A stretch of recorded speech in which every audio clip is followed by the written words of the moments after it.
Sinister Realm. Get our CD, debut CD on Shadow Kingdom Records, everywhere on the internet, on iTunes, Last.fm, Reverb Nation, Facebook, Amazon.com, and MySpace. Sinister Realm debut album came out last year. Next album is coming out in a couple months, The Crystal Eye, on Shadow Kingdom Records out of Pittsburgh, Pennsylvania. Heavy metal fucking lives! Yeah! How you doing? This is Bob from Power Theory on Philly Indie 191 Live from Championship Sports Bar, 931 Chambers Street, Trenton, New Jersey. First night of this metal fallout tour, and we're out here with the guys from Sinister Realm. We're going to pick their brains. We're going to find out all about them and let them know. All right. Guys, why don't you introduce yourself? Coming down the steps over here. Start right there. All right, John Risco, how you doing? John Risco. John Cantor with the guitars. All right. Alex Christoph, lead vocal. John Gaffney, bass. Chris Metzger, drums. All right, cool. Okay, guys, so where are you located? Where's your home base at? Allentown, Pennsylvania. Woo! Seems pretty good right here, we know that. And it's a pleasure to have you guys down here because I've been listening to your material and I think it's fucking awesome. Thank you very And much. it's just like everything that I've ever listened to metal, what it's all about, I hear. So it's great, man. I hear everything in it. I can't say you wear your influences on your sleeves, but there's nobody quite particular that you sound like. You sound like everybody, but you sound like Sinister Realm. Thank you, sir. Thank you. Fucking awesome. And it's true metal, man. You people got to check this stuff out. It's big time. It's coming back. It's never going away, but it's coming back. It's moving to the top. The cream always rises to the top. So here we are. And I don't know. We got to. I'm going to talk with John Gaffney now. We're just going to get a little history of Sinister Realm. Can you hear me there? Yo.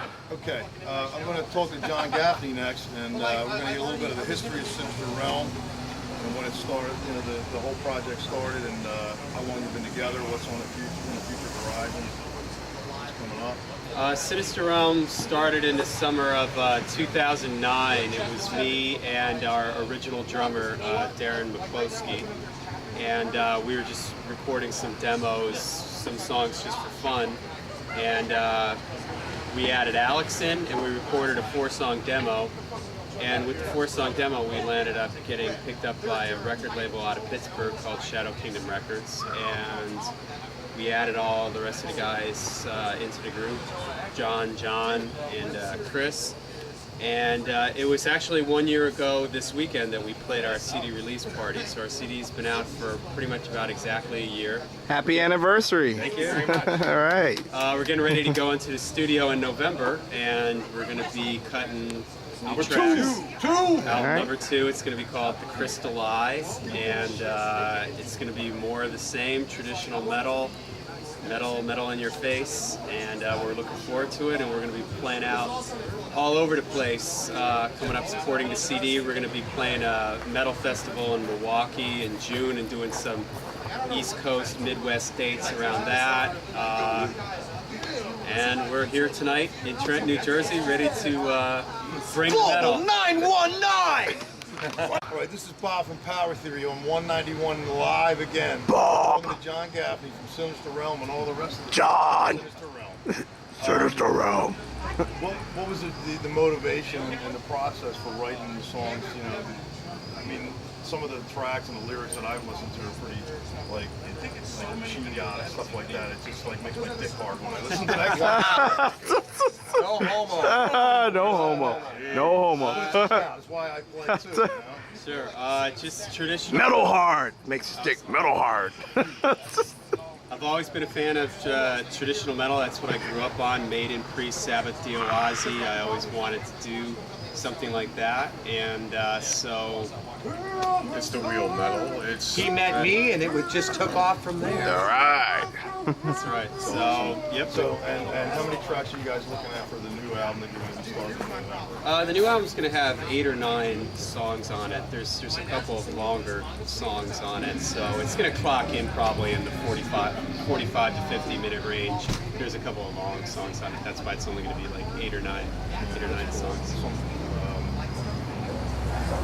I believe you have a pretty good show coming up October 1st at the Silo. Yep. Maybe Yeah, actually, we're going to be playing October 1st at the Silo in Reading, Pennsylvania with Accept King's X.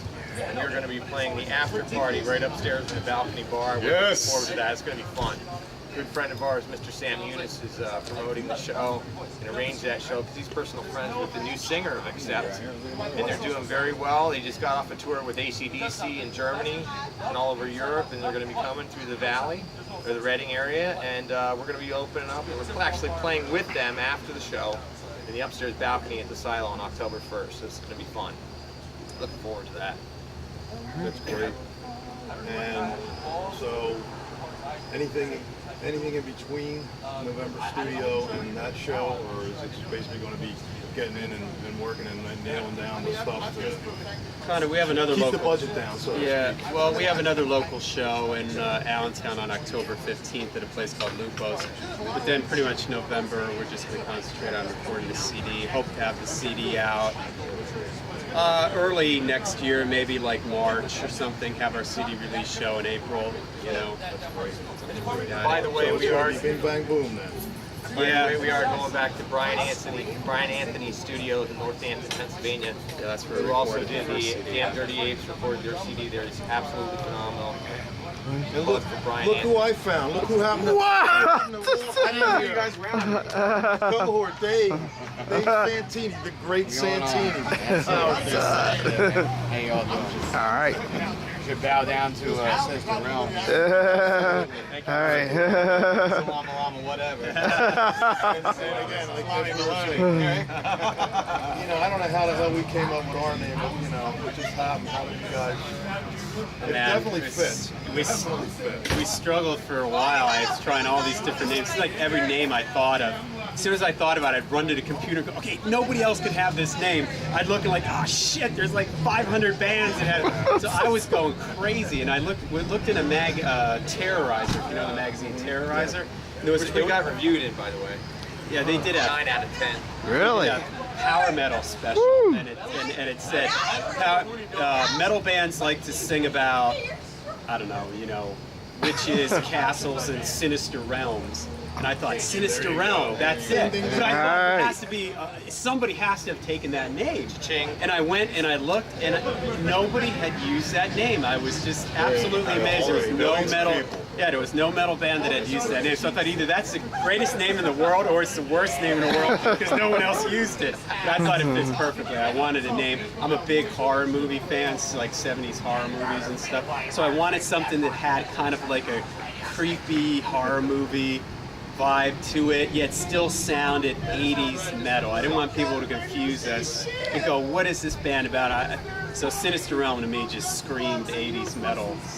Not even that though. I mean, if you listen to the music and you look at the name, it all kind of just flows together. Yeah. Absolutely. It's just like, you know, because it definitely like paints some pictures like your music does. It definitely flows through, and it's like that. It's got a lot of feel, and like you can almost visualize in your head. Like for me, it's a metal band, and so the name falling with it, it's just like, I don't know, man. It just goes. It really does. Yeah, we lucked out. It's like, you know, in the late 70s, early 80s, when the wave of British metal was coming out, you know, you had those bands that was just kicking your ass. Yeah. And the name fit, Yeah. and the guys looked, you know, great. You knew it was going to be good. You put it on, and it sounded awesome.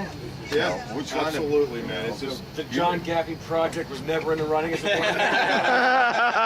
I don't know cool enough last name. You thought about it though, could right? have been John Gaffney and the Beaver Brown Band. Negative on that. Got to give a shout out to Mr. Ronnie James Dio, who unfortunately passed away this year. He was one of my personal biggest influences. And, you know, John met me via John Risco and I, our tribute band Full Metal Racket.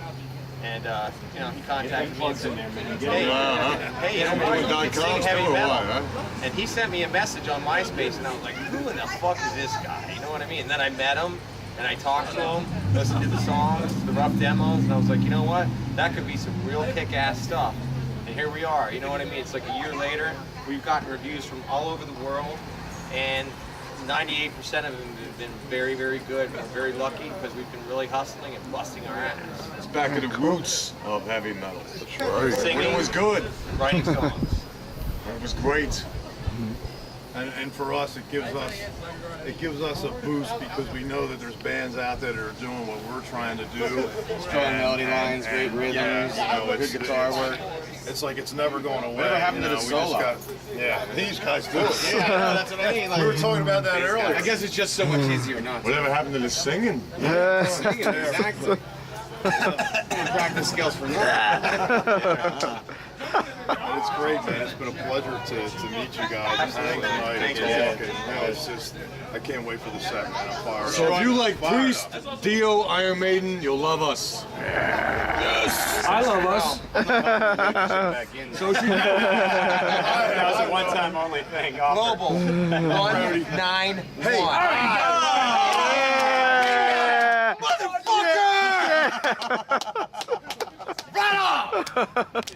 Back on. All right, and like I said, and I'm going to ride their coattails, and I can say I was a roadie for Sinister Realm once back in the day. I brought it in, but I'm not bringing it back out. Dave fucking them, man.